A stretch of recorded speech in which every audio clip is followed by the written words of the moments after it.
मैं Kamlesh Khurana MATT college की live class के साथ मैं आपको साइकोलॉजी में childhood and growing up first paper पढ़ा रही हूँ, जिसमें आज आप पढ़ोगे Vygotsky theory of social culture and development, यानी कि वाइगोस्की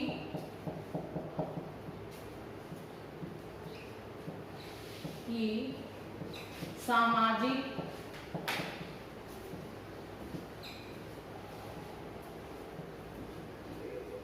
एवं सांस्कृतिक विकास का सिद्धांत।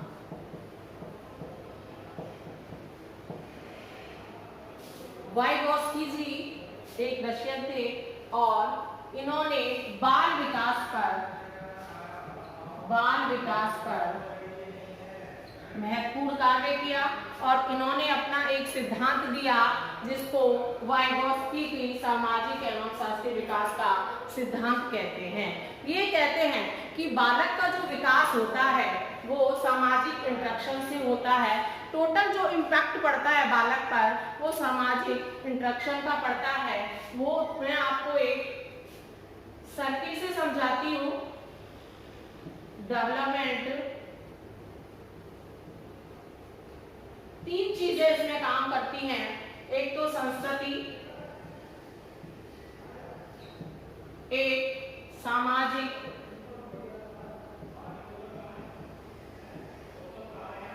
अंतःक्रिया और तीसरा है भाषा। आप इसका स्क्रीनशॉट लीजिए जिससे मैं आगे आपको समझाऊं।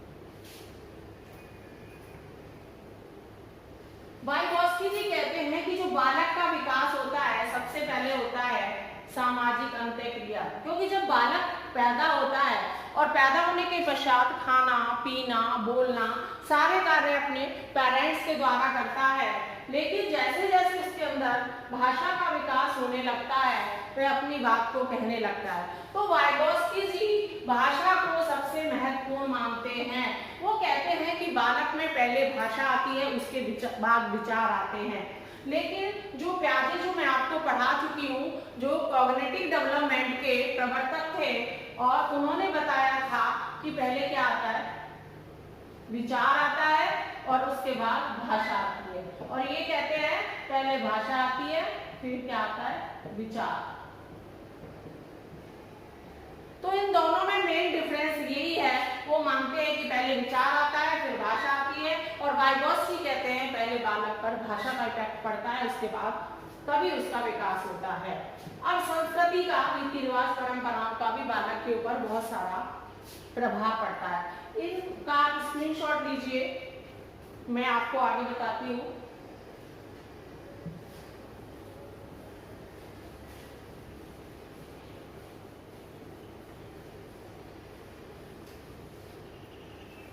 वाइगोस्की जी ने तीन चीजें काम में ली।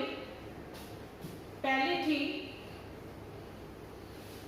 MKO, दूसरी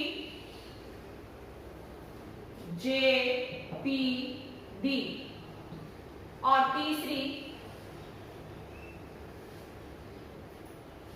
इसका फोल्डिंग।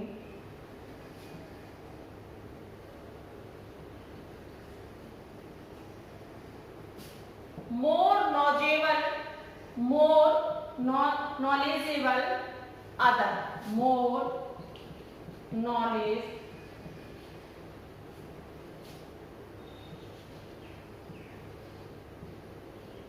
other.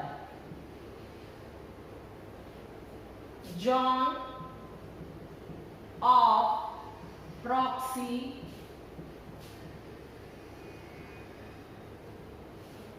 डेवलपमेंट, और तीसरा था इसका यानी अन्य अधिक जानकार अन्य। दूसरा था समीपस्थ क्षेत्र का सिद्धांत, और तीसरा था ढांचा निर्माण। स्क्रीनशॉट लीजिए इसका। मोर नॉलेजेबल अदर यानी अपने से ज्यादा समझदार, जिनको हमसे ज्यादा जानकारी है। दूसरा मैं आपको एक एक करके समझा रही हूं। फॉर एग्जाम्पल,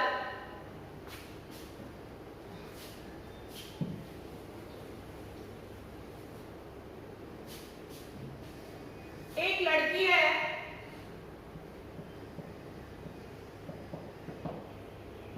यहां ब्लॉक्स रखे हुए हैं,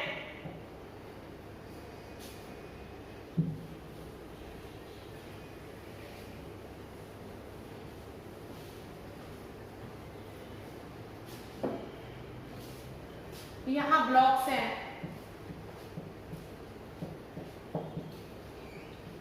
वो बहुत ज्यादा परेशान हो रही है और वो उन ब्लॉक्स को जोड़ना चाहती है, लेकिन वो ब्लॉक्स नहीं जोड़ पा रही। यहाँ उसके फादर हैं, वो उसकी इस कंडीशन को देख रहे हैं कि बच्ची परेशान हो रही है और ब्लॉक्स नहीं जोड़ पा रही। तो उसके फादर उसको क्या करते हैं, उसकी हेल्प करते हैं।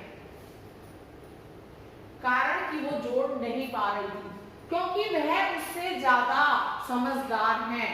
तो वो क्या हो गए, उसके फादर क्या हो गए, MKO। अब ब्लॉक्स जोड़ने में उसके फादर ने जो सहायता की, यानी जो वो जोड़ नहीं पा रही थी और जो उसने जोड़ लिए, उसको उसने क्या नाम दिया, JPD।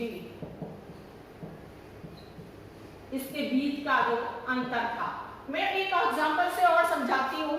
एक बच्चा है, 5 का पहाड़ा ऑलरेडी जानता है, लेकिन उसको 10 तक का पहाड़े नहीं आ रहे। तो कोई पर्सन, अदर पर्सन, उसकी मदर भी हो सकती है, टीचर भी हो सकता है, उसकी हेल्प करते हैं। तो ये जो बीच में हेल्प की गई और बीच में हेल्प करने का अंतर था, जो 5 से लेकर 10 तक पहाड़ा सीख गया, उसको उसने किसका नाम दिया, ZPD का नाम दिया। कि किसी जो बच्चा स्वयं कर सकता था, विदाउट हेल्प जो जिस कार्य को कर सकता है, और जो विद हेल्प उसने वो कार्य किया, उसको उसने क्या किया, उस अंतर को उसने क्या किया, ZPD। जैसे एक बच्चा है, ABCD लिखना जानता है, लेकिन उसको अपना नाम लिखना नहीं आ रहा, तो उसने अदर की सहायता ली, M को, और वो अपना नाम लिखना सीख गया। लेकिन जो इससे बड़ा एरिया है, अब उससे कहा जाए कि आप काव का ऐसे लिखो, काव का ऐसे लिखिए, तो वो नहीं लिख पाएगा, क्योंकि ये उसकी क्षमता से अधिक है। एक तो उसमें इतनी क्षमता थी कि वो ABCD जानता था, दूसरी उसकी क्षमता थी कि वह सहायता से उसने नाम लिखना लिख लिया, लेकिन जो आगे वो ऐसे दिया जाए उसको काव पर, तो वो नहीं लिख पाएगा। क्यों नहीं लिख पाएगा, क्योंकि उसमें इतनी क्षमता नहीं है।